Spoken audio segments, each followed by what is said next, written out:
Cute হওয়ার একটা limit থাকে, শালা আমি লিমিটটাই ক্রস করে আলাইছি। কি করে?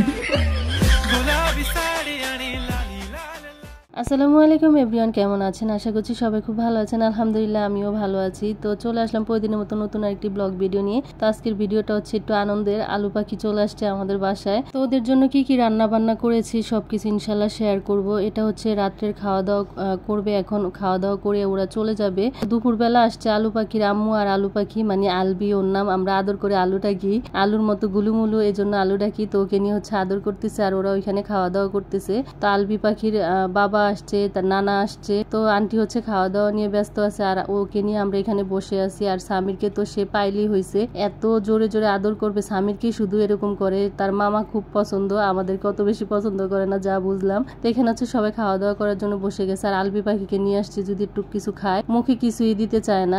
কি ভাবে যে ও বেঁচে আছে আল্লাহ মাবুদি জানে, কিছুই খাইতে চায় না, এমন একটা দুষ্ট পাখি এটা। তো এখানে হচ্ছে যে আমি নিয়ে আসছি, ও খাওয়া দাওয়া করতেছে না, এসি রুমে নিয়ে আসছি, একটু পর পর এসি চালাই, তারপর হচ্ছে অফ করে দেই। তো এখন হচ্ছে অফ করে রাখছি, কারণ অনেকক্ষণ ধরে এসে চলতেছিল। তো আলবি পাখি একবার আমার কোলে আসে, আরেকবার ওর খালামনির কোলে যায়, আবার হচ্ছে সামিরকে পাইলে সামিরের কাছে চলে যায়। তো এখন হচ্ছে ও কান্না করতেছে, এই জন্য নিয়ে একটু হাঁটতেছে। আলবি পাখিরা খাওয়া দাওয়ার পরে সবাই চলে গেছে। আর এটা হচ্ছে দুপুরবেলার থেকে ভিডিও, দুপুরবেলা বললে ভুল হবে, আরো আগের থেকে, মানে সকাল 10টার থেকে ভিডিওটা অন করেছিলাম। তো এখানে ওরা আসবে শুনে হচ্ছে যে হাঁসের মাংস, তারপর হচ্ছে রোস্টের মাংস, তারপর হচ্ছে মাছ, আইন মাছ ভিজাইছিলাম, আর হচ্ছে পুটিং বানাবো। আর এদিকে রান্নাও বসাই দিছি, যেহেতু একা হাতে কাজ করতে হবে আর গরমও প্রচন্ড পড়েছে, কিছুই করার নাই, মেহমান আসলে তো কাজ করতেই হবে। আর এখানে আমার স্বামীর এসে বলতেছে তুমি এখনো রান্না শেষ করো নাই, বলে একটু দুষ্টামি করে চলে গেল। আর এখানে হচ্ছে পুডিং এর দুধটা হচ্ছে ঘন করে এখানে নামাই নি, ঠান্ডা করতেছি। আর এখন হচ্ছে যে মিক্স করে নিলাম সব, আর একটু গুঁড়া দুধ দিছিলাম, দুধটা একটু পাতলা রয়ে গেছে, এজন্য গুঁড়া দুধ দিয়ে হচ্ছে যে একটু ঘন করার চেষ্টা করলাম। এখন হচ্ছে পুডিংটা বসাই দিব। আর এত গরম, এখন হচ্ছে একটা আইসক্রিম ছিল ফ্রিজে, এখন আইসক্রিমটা খেয়ে নিচ্ছে। আর এই যে রান্না বান্না কিছু কমপ্লিট হয়ে গেছে, দুপুরবেলার জন্য ওর পাপাকে খেতে দিলাম। তো যা রান্না হয়েছে তাই হচ্ছে টেবিলে দিছি। আর হচ্ছে এখনো রোস্টের মাংস ভাজতেছি, পুটিং এখনো চুলার উপরে,